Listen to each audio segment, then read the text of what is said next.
الحمد لله رب العالمين.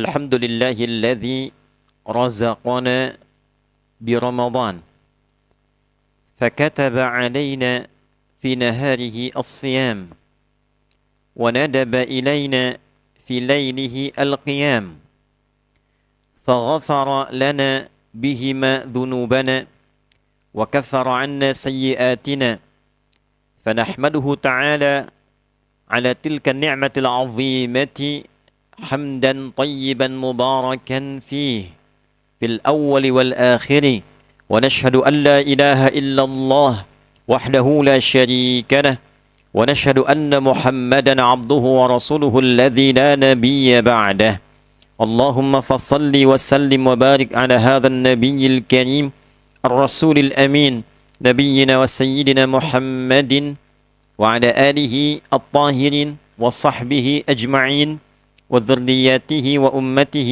إلى يوم الدين أما بعد فيا عباد الله أحباب الله وأحباب رسوله صلى الله عليه وسلم أوصي نفسي وإياكم بتقوى الله فقد فاز المتقون فقال تعالى يا أيها الذين آمنوا اتقوا الله حق تقاته ولا تموتن إلا وأنتم مسلمون. Hadirin jamaah Jumat rahimani wa rahimakumullah. Mengawali Jumat ini, khatib ingin mengajak, mengingatkan, menganjurkan pada diri pribadi dan kita semua tanpa kecuali agar senantiasa berupaya meningkatkan puji, syukur dan takwa kita kepada Allah Subhanahu wa taala. Kita memuji dan bersyukur kepada Allah masih diberikan kesempatan mendapati Jumat pertama di bulan Ramadan di tahun 1447 Hijrah ini yang tidak semua hamba Allah bisa mendapati kenikmatannya. Semoga Jumat ini selain diberkahi, kita juga dirahmati oleh Allah Subhanahu wa taala. Hadirin, setiap insan yang beraktivitas di muka bumi ini, apapun yang dikerjakan dalam aktivitasnya selalu lekat dengan tujuan. Anda bekerja memiliki tujuan. Mengumpulkan harta, ada yang menyalurkan hobi, atau meningkatkan profesionalitas. Seorang yang belajar dari tingkat dasar sampai perguruan tinggi juga memiliki tujuan. Menikah, berkeluarga juga memiliki tujuan. Pun demikian, ketika Allah Subhanahu wa taala mensyariatkan, menuntun kita untuk menjalani satu ibadah, tidak menghadirkan ibadah itu hampa dengan penunaian saja, tapi melekatkan bersamaan dengan perintah ibadah itu satu tujuan. Tujuan itu didesain oleh Allah, memberikan keistimewaan pada panduan kehidupan kita, memudahkan langkah hidup kita, mengantarkan pada kebahagiaan, kesuksesan yang sejati di setiap alam yang kita lalui. Tidak hanya di dunia, tapi saat meninggalkan dunia, menunggu di alam barzakh sampai perhitungan di akhirat kelak. Demikianlah ketika Allah memerintahkan kita menunaikan ibadah puasa Ramadan yang diturunkan perintah ini di bulan Sya'ban pada tahun kedua Hijrah. Turunnya Quran surah kedua Al-Baqarah di ayat 183. Allah Subhanahu wa taala berfirman, "Ya ayyuhalladzina amanu, kutiba 'alaikumus-shiyam kama kutiba 'alal ladzina min qablikum la'allakum tattaqun." Hai semua yang telah menyatakan beriman kepadaku, yakin Tuhan kita adalah Allah, yakin kita menyembah Allah, hanya menuhankan Allah yang satu, tidak yang lainnya. Buktikan keberimananmu kepadaku, kata Allah, dengan menunaikan perintahku. Jadi iman selalu bersanding dengan pembuktian. Hadirin, iman itu keyakinan hati. Segala yang bersumber dari hati membutuhkan pembuktian. Cinta itu bagian dari pekerjaan hati. Pembuktiannya apa? Dengan pasangan kita menikahinya. Dengan anak keturunan kita menyayanginya. Memberikan perhatian, pendidikan, penguatan. Iman itu adalah bagian dari amal hati tertinggi. Keyakinan tanpa ragu sedikit pun. Ketika kita meyakini Allah itu adalah Tuhan kita, kita sembah, kita pertuhankan hanya Allah saja, maka dia butuh pembuktian. Apa pembuktian dari keberimanan kita pada Allah itu? Al-Quran surah ke-20 Taha di ayat ke-14. Allah menggambarkan rasionalitas dari apa yang disampaikan ini. Innani anallahu la ilaha illa ana fa'budni. Sungguh aku tegaskan, akulah Allah, satu-satunya Tuhan yang layak dipertuhankan dan disembah. Jika engkau meyakini aku Tuhan, satu-satunya yang disembah, buktikan kebertuhananmu kepadaku, fa'budni, dengan menyembahku, menunaikan ibadah kepadaku. Maka ketika Allah Subhanahu wa taala menyentuh titik keimanan tertinggi kita dengan mengatakan ya ayyuhalladzina amanu, ya harfun nida linida'il qarib wal mutawassit wal ba'id, yaitu huruf panggilan disebutkan 361 kali kurang lebih di dalam Al-Qur'an, memanggil semua jarak, semua keadaan. Jika disandingkan dengan iman, memanggil yang lemah, menengah dan jauh. Siapapun yang merasa punya iman, baik imannya merasa biasa-biasa saja, atau sedang lemah jauh dari Allah, atau sedang merasa kuat dekat dengan Allah, dipanggil semua tanpa kecuali. Ya ayyuhalladzina amanu, sepanjang engkau masih merasa punya iman, kutiba alaikumus siyam, buktikan keberimananmu kepadaku dengan menunaikan ibadah siyam di bulan Ramadan itu. Kama kutiba alal ladzina min qablikum, seperti halnya kewajiban puasa ini pun pernah disampaikan, diperintahkan pada generasi sebelum kita. Kembali ke awal khutbah tadi, apa tujuan dari disyariatkannya puasa ini? Siyam ini, ibadah bersanding dengan tujuan. Kita memiliki aktivitas, kita punya tujuan. Allah punya perintah, tak mungkin tak ada tujuan. La'allakum tattaqun, supaya takwamu semakin meningkat. Kita bertanya pada Allah, ya Allah, apa pentingnya takwa itu? Apa itu takwa? Kenapa dia harus meningkat? Hadirin, secara singkat, saat Allah menciptakan kita, bersamaan dengan penciptaan fisik kita ini, ditanamkan akal untuk berpikir, mengkonstruksikan segala bentuk perintah dari jiwa untuk dieksekusi oleh fisik kita, maka ditanamkanlah inti kehidupan di jiwa kita. Inilah yang menjadikan kita hidup. Ini yang menjadikan kita beraktivitas. Ini yang menjadikan kita berkarya. Ini yang memandu kita mengarahkan pada kesuksesan, kebahagiaan yang sejati. Inti jiwa itulah yang disebut dengan takwa, tertanam di kedalaman nafas kita yang paling dalam. Demikian disebutkan di dalam Al-Quran surah ke-91 Asy-Syams di ayat 7-10 itu. Wa nafsin wa ma sawwaha, dan demi jiwa jika rohnya telah ditanamkan kepada tubuh kita menjadi bernafas kita, maka disebutlah nafas. Fa'alhamaha fujuraha wa taqwaha. Di dalam inti jiwa itu ada dua yang pokok. Yang pertama adalah inti takwa yang memandu kita berkehidupan dengan cara yang baik, melahirkan karakter yang baik dan hasil yang terbaik. Katalisnya disebut dengan fujur. Qad aflaha man zakkaha. Jika mampu kita mengolah takwa itu dengan baik, mengaktifkan sinyalnya, menguatkan jati dirinya, maka cenderung kita akan berada selalu dalam track yang benar, dekat dengan kesuksesan dan kebahagiaan. Orang takwa itu kalau takwanya aktif jadi apapun, jadi pengusaha pasti sukses dan bahagia. Sejati, ada kesuksesan yang tidak sejati. Sukses tapi tidak melahirkan kebahagiaan. Ada bahagia tapi belum tentu sukses. Takwa bila diaktifkan, jadi apapun hasilnya akan maksimal. Betapa banyak contoh ditampilkan dalam kehidupan kita. Silahkan Anda riset dari sebelum sampai bandingkan dengan setelah meningkatkan takwa. Siapa itu Abdurrahman bin Auf, Uthman bin Affan, Umar bin Khattab, radhiyallahu ta'ala anhum jami'an. Sebelum bertakwa dengan setelah bertakwa. Allah menampilkan landscape yang jelas dalam kehidupan di era terdahulu, murid-murid terbaik Nabi yang mewakili semua profesi di muka bumi ini. Ada yang di bidang militer, ada yang di sipil, ada yang di birokrat, ada yang menjadi diplomat, dan semua sukses. Nah, inti jiwa itu disebut dengan takwa. Ketika takwanya meningkat, cahayanya aktif, memandu tubuh kita, maka ia mengaktifkan semua potensi terbaik sebagai instrumen kehidupan yang bisa kita gunakan untuk meraih kesuksesan dan kebahagiaan hidup. Baik dalam sudut pandang spiritual, sudut pandang intelektual, ataupun dalam pekerjaan-pekerjaan fisikal. Hadirin, ini yang dimaksud di Al-Baqarah. Di pembuka ayatnya, di ayat yang kedua sampai dengan ayat yang kelima. Ketika takwa diaktifkan oleh kita, di ayat kelimanya Allah mengatakan, Ulaika ala hudam mir rabbihim. Ketika takwa, koneksi terbaik, keterhubungan kita dengan Allah itu aktif, ala hudam mir rabbihim. Allah akan pandu, bimbing, arahkan, mudahkan seluruh aktivitas hamba ini. Kita gunakan rasionalitas logika kita yang sederhana. Anda punya koneksi dengan pejabat, punya koneksi dengan orang yang punya kedudukan. Bukankah mudah aktivitas Anda? Bukankah mudah aksesnya? Kita punya koneksi dengan Allah. Aksesnya mudah. Apa yang sulit bagi Allah?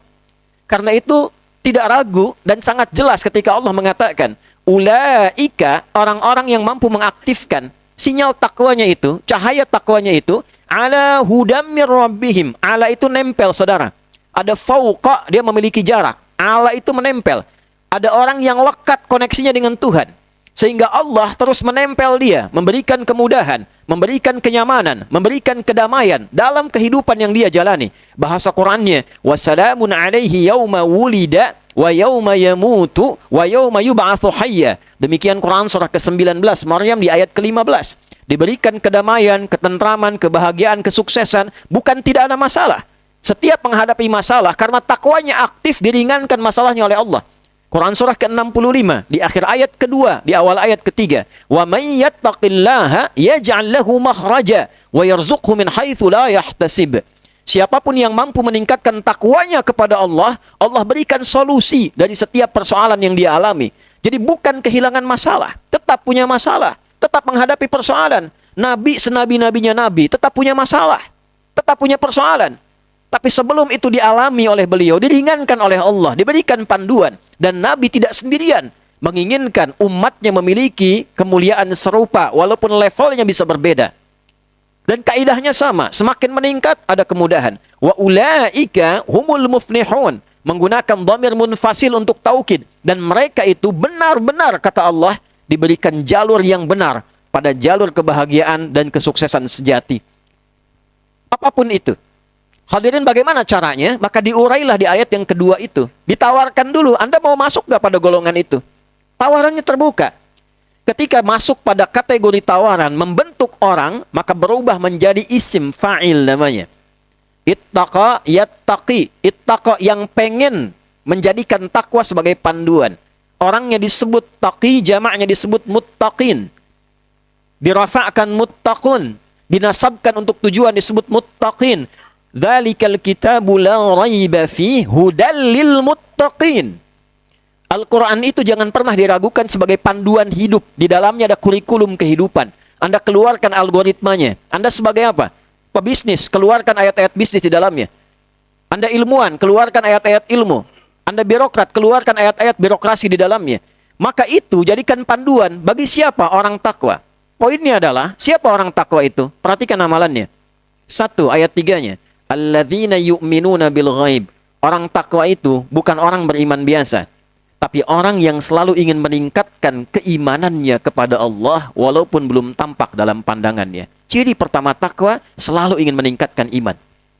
Selalu ingin merasa lebih dekat dengan Allah. Bangun koneksi terus, koneksi terus. Anda kalau bekerja kan ingin naik karirnya. Semakin ingin dekat dengan pimpinan, semakin ingin dekat dengan direksi. Semakin ingin dekat dengan komisaris, ingin naik ke atas. Kenapa logika yang sama tidak digunakan untuk mendekati Allah? Bukankah Allah tanpa batas keadaannya? Tidak ada batasan, tidak disifati dengan keadaan, tempat, waktu, apapun itu. Laisa kamitslihi syai' wa huwas sami'ul basir. Enggak ada yang serupa Tuhan kita. Anda yakin Allah Maha Kaya, Maha punya segalanya, Maha punya pengetahuan, pemilik genggaman semesta.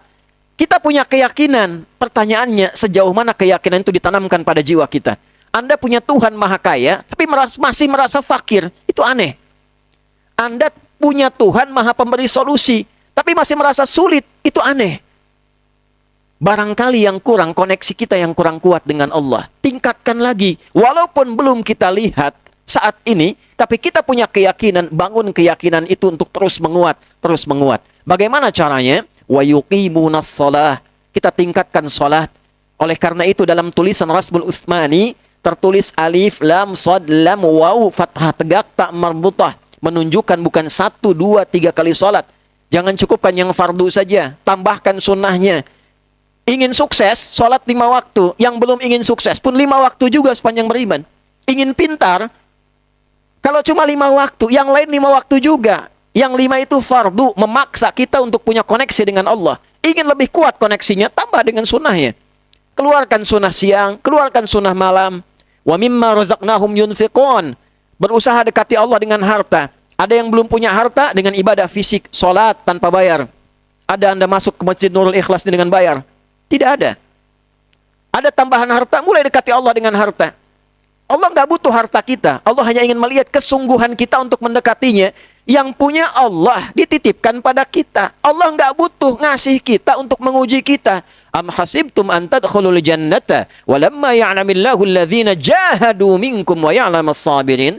Apa Anda kira mudah meraih kesuksesan semudah melipat telapak tangan? Sementara belum dilihat oleh Allah itu kesungguhan kita untuk menempuh itu dan sabar dalam menjalaninya. Demikian Quran surah ketiga di ayat 142 itu.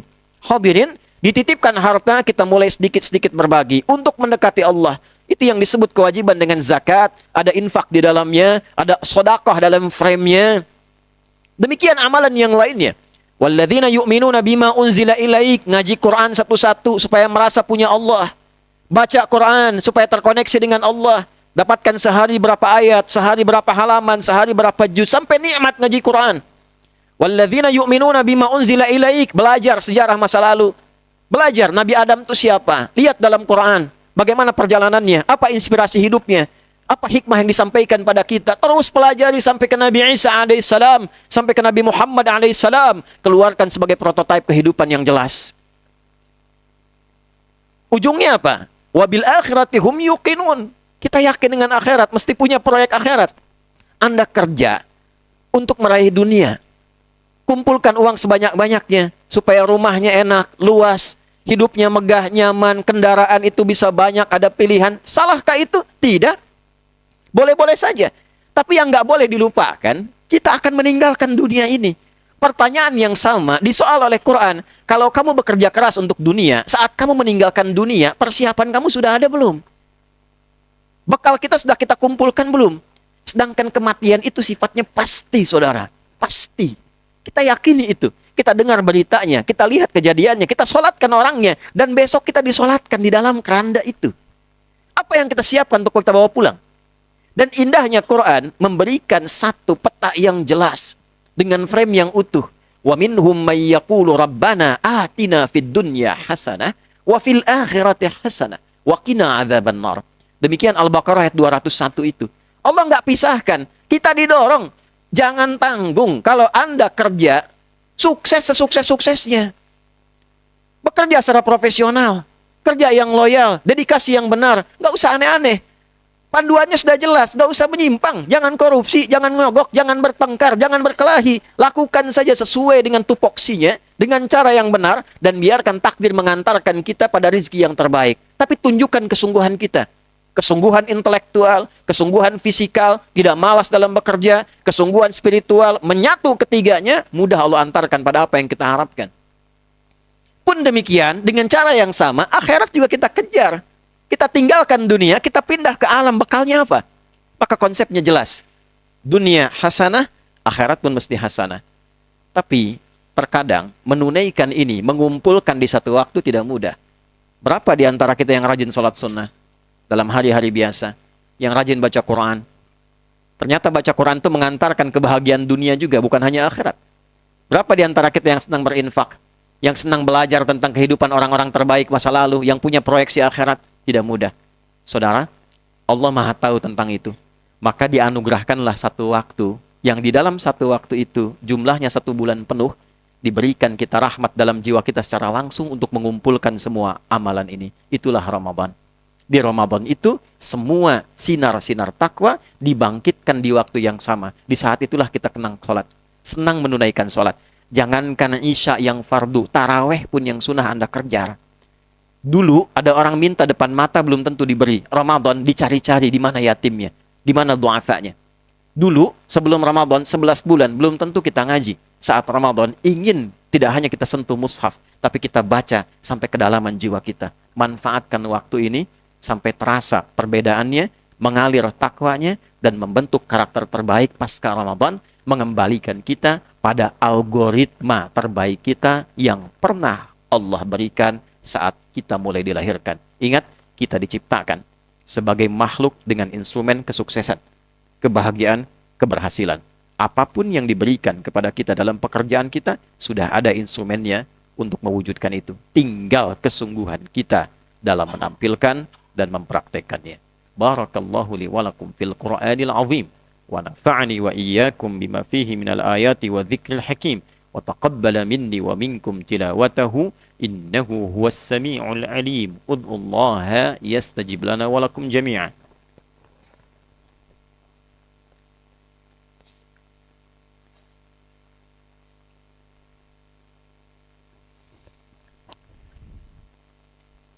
الحمد لله والصلاة والسلام على رسول الله فنشهد أن لا إله إلا الله وحده لا شريك له ونشهد أن محمدا عبده ورسوله الذي لا نبي بعده اللهم فصل وسلم وبارك على هذا النبي الكريم الرسول الأمين نبينا وسيدنا محمد وعلى آله وصحبه أجمعين.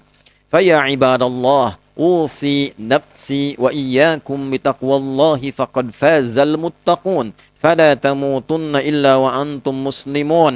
فقال تعالى يا أيها الذين آمنوا اتقوا الله حق تقاته ولا تموتن إلا وأنتم مسلمون.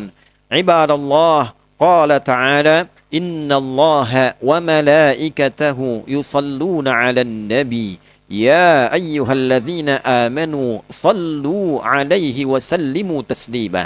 اللهم صل وسلم وبارك على هذا النبي الكريم الرسول الأمين نبينا وسيدنا محمد وعلى آله وصحبه أجمعين. اللهم نحمدك حمدا شاكرين حمدا ناعمين حمدا يوافي نعمه ويكافئ مزيده.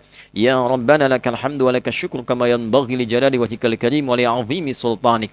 اللهم صل وسلم وبارك على حبيبك الكريم رسولك المصطفى الأمين نبينا وسيدنا محمد وعلى آله وصحبه أجمعين. اللهم اغفر للمسلمين والمسلمات والمؤمنين والمؤمنات الأحياء منا والأموات إنك سميع قريب مجيب الدعوات ويا قاضي الحاجات. اللهم تقبل منا صلواتنا وقيامنا وركوعنا وسجودنا وتخشعنا وتعبدنا وصيامنا وتمم تقصيرنا يا الله يا أرحم الراحمين. Ya Allah, pada hari kedua di bulan Ramadan di Jumat ini kami bermohon kepadamu ya Arhamar Rahimin agar Engkau berkenan mengampuni dosa-dosa kami ya Allah. Baik kami yang masih hidup atau yang telah wafat meninggalkan kami ya Arhamar Rahimin. Dari kalangan orang beriman, laki-laki perempuan, orang Islam laki-laki perempuan. Ya Allah, mohon terima puasa kami, salat kami, rukuk kami, sujud kami, dan mohon sempurnakan segala kekurangan kami dalam menunaikan ibadah Ramadan sampai hari ini ya Arhamar Rahimin. La tada'lana fi maqamina hadza dzamban illa ghafartah. Jika ada pendosa di hari ini mohon ampuni dosa-dosanya ya Allah. Wala hamman illa farajtah. Jika ada hatinya yang sedang gelisah mohon tenangkan jiwanya ya Allah. Wala dainan illa qadaitah. Jika ada yang terlilit oleh utang piutang limpahkan rezeki kepadanya untuk melunasi utang-utangnya. Wala asiran illa yasartah. Jika ada yang sakit ya Allah dan merasakan kesulitan mohon hilangkan kesulitannya, sembuhkan penyakitnya ya Arhamar Rahimin. Waj'alna min ibadikal muttaqin. Dan dalam puncaknya kami mohon jadikan kami termasuk golongan hamba-hambamu yang mampu meningkatkan takwa kepadamu ya Rabbal Alamin. اللهم انصر إخوتنا في فلسطين وفي كل مكان المبتلين واجعل بلادنا يا الله بلادا أندونيسية بلادا مرضية من عندك بلدة طيبة وأنت ترضاها. ربنا آتنا في الدنيا حسنة وفي الآخرة حسنة وقنا عذاب النار وصلى الله على سيدنا محمد وعلى آله وصحبه أجمعين وآخر دعوانا أن الحمد لله رب العالمين. عباد الله إن الله يأمر بالعدل والإحسان وإيتاء ذي القربى وينهى عن الفحشاء والمنكر والبغي يعظكم لعلكم تذكرون ولذكر الله أكبر والله يعلم ما تصنعون. أقيموا الصلاة يرحمكم الله.